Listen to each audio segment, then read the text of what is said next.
BNB TV ప్రేక్షకులకు స్వాగతం. ఈ రోజున సంక్రాంతి మొదలవుతుంది. దీని సందర్భంగా ప్రతి ఏటా మనకి సంక్రాంతి అనేది జనవరి 14వ తారీఖున రావడం జరుగుతుంది. కానీ కొన్ని కారణాల చేత నక్షత్ర ఫలాల వల్ల ముందుకి వెనక్కి వెళ్తుంది. అప్పుడప్పుడు ఈ సంవత్సరం సంక్రాంతి జనవరి 15వ తారీఖున రావడం ప్రతి ఒక్కరికి తెలిసిందే. అయితే గతంలో శబరిమలలో జ్యోతి దర్శనం ప్రతి ఏటా 14వ తారీఖుని మాత్రమే ఇచ్చేవారు. ఏ రోజున మకర సంక్రాంతి వచ్చినా సరే మకర జ్యోతి ప్రియుడు అంటూ, జ్యోతి స్వరూపుడు అంటూ అయ్యప్పనికి దగ్గర జ్యోతిని 14వ తారీఖుని మాత్రమే ఇచ్చేవారు, జనవరి 14. అయితే కాలక్రమేణా ఏ కారణాల చేతో మారింది. ఇప్పుడు సంక్రాంతి ఏ రోజు వస్తే ఆ రోజే జ్యోతి దర్శనం పెట్టారు. ప్రస్తుతం మనం ఈ విషయాన్ని చెప్పుకోవాలి. ఎందుకంటే ఇంతకుముందు శ్రావంగూరు బోర్డు ఎప్పుడు సంక్రాంతిని కూడా వచ్చిందంటే ఆ రోజు అయ్యప్ప స్వామి దర్శనం, జ్యోతి దర్శనం జరుగుతుంది అనుకునేవారు. అయితే ఇది ఇలా జరుగుతుంటే ఎందుకు జరిగింది? ఇది గత ఒక 4-5 సంవత్సరాల నుండి, లేకపోతే ఒక 10 సంవత్సరాల నుండి మధ్యలోనే ఈ మార్పు అనేది రావడం జరిగింది.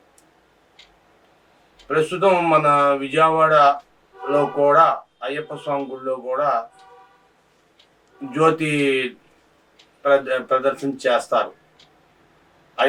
ఆల్మోస్ట్ మన ఆంధ్ర రాష్ట్రంలో ఉన్న అయ్యప్ప దేవాలయాల్లో కూడా పెద్ద ఒక 5 కిలోలు కర్పూరం పెట్టి ఆ కర్పూరానికి ఆ రోజున పూజ చేసి హారతి ఇస్తారు. ఎందుకంటే ఇప్పటికే కొంతమంది అయ్యప్పలు తమ మాలలు విరామం చేసుకొని ఆ తర్వాత మరి జ్యోతిని చూడాలి అనుకుంటే అయ్యప్ప దేవస్థానం పైన లేకపోతే ముందు పెట్టిన జ్యోతిని చూసి శబరిమలలో అయ్యప్ప దర్శనం జ్యోతి చూసినట్టుగా ఫీల్ అవుతారు. ఇది జరుగుతుంది. అయితే జ్యోతి దర్శనానికి వెళ్ళడానికి అయ్యప్పలు రద్దీగా ఉండడంతో జ్యోతి దర్శనం మకర సంక్రాంతి రోజు జరిగిపోయిన తర్వాత జ్యోతి దర్శనం అయినాక వెళ్ళడం కొంతమంది మొదలుపెట్టారు ఇప్పుడు లేటెస్ట్గా. ఇది ఎంతవరకు శుభ పరిణామో తెలియదు కానీ ప్రస్తుతం ట్రైన్లు అయితే ఖాళీగా లేవు. ఒకటి సంక్రాంతికి ఇళ్ళకొచ్చే యాత్రికుల వల్ల ఒకటి, రెండోది ఈ అయ్యప్పలు బయలుదేరడం, అయ్యప్పలు వెళ్ళడం వల్ల ట్రైన్లు సహజంగానే చాలా వరకు ట్రైన్లు రద్దు అవుతున్నాయి. కొన్ని ఏదన్నా కానీ అయ్యప్ప దర్శనానికి వెళ్ళేవాళ్ళు జ్యోతికి ముందే వెళ్ళడం, అక్కడ 2 రోజులు ఉండడం, అక్కడ చలి ప్రాంతం కావడంతో కొండపైన సుమారు సముద్ర మట్టానికి 4,000 అడుగులు పైన ఉండడంతో చలి దట్టముగా ఎక్కువగా ఉంటుంది. అయితే మంచు కురవడం తక్కువ అక్కడ. మన ఊటీలాగా, కొడైకెనాల్ లేదా కాశ్మీర్ లాగా మంచు తెరలుగా కట్టడం ఇలాంటిది ఉండదు. అయితే చలి ప్రాంతం లాగా ఉంటుంది. ఎంత చూసినా సరే ఇన్ని సంవత్సరాలు అయింది, ఒక్క కాకి కనబడదు శబరిమల ప్రాంతంలో. గమనించారా ఎవరన్నా? ఒక్క కాకి కూడా పంబలో కనబడతాయి, కానీ శబరిమలలో ఒక్క కాకి కనబడదు. ఏంటంటే అయ్యప్ప పాపులను క్షమిస్తారు, పాపులను కాపాడతారు అని నమ్మకంతో తమ పాపాలని ఆ స్వామి శరణం అయ్యప్ప తొలగిస్తారు అని నమ్మకంతో యావత్తు భారతదేశం నుండి భక్తులు అయ్యప్పని దర్శనం చేసుకుంటున్నారు.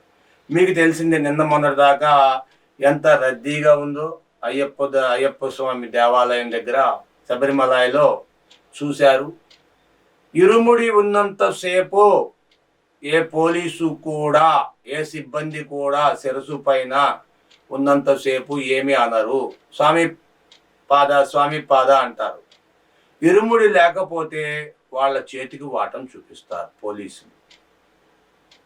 ఇరుముడి ఉంటేనే 18 మెట్టులు ఎక్కే అర్హత ఉన్నదనే విషయం మీ అందరికీ తెలిసిందే. కొంతమంది అయ్యప్పలు స్వామిని దర్శించుకోవడం కోసం తమ మోసం చేసుకుంటూ ఇరుముడిలాగా ఏదైనా దుప్పటి మళ్ళా బంధించి తీసుకొని నెత్తిమీద పెట్టుకొని 18 మెట్లు ఎక్కుతున్నారు, లేకపోతే దొడ్డి ద్వారానే వెళ్తుంటారు. అలా వెళ్ళడం తప్పు, పాపం. స్వామిని ఇరుముడితోనే దర్శనం చేసుకోవాలి. ఇరుముడి లేకుండా స్వామిని దర్శనం చేసుకోవడం తప్పు. దయచేసి అయ్యప్ప భక్తులు గమనించవలెను. Thank you for watching our channel. దయచేసి లైక్ చేయండి, సబ్స్క్రైబ్ చేయండి. Thank you.